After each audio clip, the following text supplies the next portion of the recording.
अपनी जान के दुश्मन को जान कहते हैं, हम अपनी जान के दुश्मन को जान कहते हैं। मोहब्बत की इस मिट्टी को हिंदुस्तान कहते हैं, हिंदुस्तान कहते हैं। जो दुनिया में सुनाई दे उसे खामोशी कहते हैं। जो ये दीवारों का सुराग है साहब, जो ये दीवारों का सुराग है, चाइना, अमेरिका, पाकिस्तान साजिशों का हिस्सा है, मगर हम तो इसे अपने घर का रोशनदान कहते हैं। हम तो इसे अपने घर का रोशनदान कहते हैं। परम सम्माननीय सभा में उपस्थित सभी गणमान्य व्यक्ति, मैं इशिता कोरडे देश पे और नवराष्ट्र निर्माण उपलक्ष्य पर कुछ शब्द सभी के साथ साझा करना चाहूंगी। आजादी, आजादी का असली मतलब वही समझ सकता है जिसने कभी गुलामी की हो।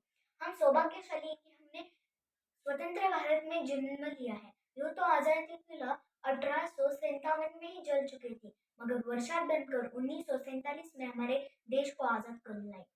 प्राचीन, मध्यकालीन और वर्तमान भारत के उदाहरणों से मैं स्पष्ट करना चाहूंगी कि जब हम फिरंगियों के पैरों में फंस चुके थे, तब रंग दे बसंती चोला की एक आवाज से डोले के डोले उमड़ आ जाते थे। उनके वन्य मातरम से के नारों से खून में आने वाला 5-5 डिग्री का तूफान अंग्रेजी शासन की जड़ों में तूफान ला देता था। लोग मर जाते थे, मिट जाते थे, फांसी पर चढ़ जाते थे, वो भी अपनी देशभक्ति साबित कर रहे थे, क्योंकि उस दौर के लिए ये देशभक्ति की कसौटी थी। किंतु आज देश लड़ जाने को, मिट जाने को, फांसी पर चढ़ जाने को नहीं करता, बल्कि मेरे विचारों से यदि कोई व्यक्ति अपना काम पूरी ईमानदारी, पूरी मेहनत, पूरी लगन से करे तो वही सच्चा देशभक्त है।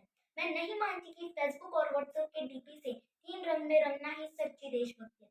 अपने परिवार, अपने समाज, अपने देश का समर्पण का भाव है सच्ची देशभक्ति। हर देशद्रोही के जीवन में आने वाला तूफान है सच्ची देशभक्ति, ताकि हर देशद्रोही समझ सकेगी, अगर तू परिंदा है तो ये आसमान तेरा है, अगर तू दरिंदा है तो ये शमशान तेरा है। भाईचारे से रहना है तो रह, वरना ये कब्र भी तेरा है और ये कब्रिस्तान भी तेरा है और एक कब्रिस्तान भी तेरा है। हम ना ऐसे समाज में रहते हैं जहाँ पर पत्थर की मूर्त को लगते हैं 56 भोग और भूखे नंगे तड़पते सो जाते हैं लोग, और भूखे नंगे तड़पते सो जाते हैं लोग। मजदूर को मजदूर समझिए, मजबूर नहीं। गरीब को काम दीजिए, दान नहीं। और दान देने के इच्छुक है तो जीते जी रक्तदान दीजिए और मरने के बाद अंगदान देकर किसी मरते हुए को जीवन दान दीजिए। यही सच्ची देशभक्ति और यही सच्चा राष्ट्र प्रेम है। ना सरकार मेरी है, ना रब मेरा है। ना सरकार मेरी है, ना रब मेरा है, और ना ही बड़ा नाम मेरा है। बस इतनी सी बात का गुरूर है मुझे कि मैं भारत की हूँ और ये भारत मेरा है और ये भारत मेरा है। हमारा मेरे विचारों से हमारा राष्ट्र निर्माण तब संभव होगा जब इस देश में महिलाओं की पूजा नहीं बल्कि उनकी इज्जत की जाएगी। राष्ट्र निर्माण तब संभव होगा जब स्वच्छ अभियान में केवल सरकार ही नहीं बल्कि सड़क पर चलने वाला हर एक नागरिक हाथ बटाएगा। स्वच्छ भारत, स्वस्थ भारत को दिल से अपनाएगा। बड़ी बड़ी बातें नहीं, छोटी छोटी कोशिशें करनी होगी, क्योंकि ठोकर हमें पहाड़ से नहीं पत्थर से लगी करती है। I being an Indian, I being a student, I being a simple daughter of this motherland, I feel proud to be an Indian।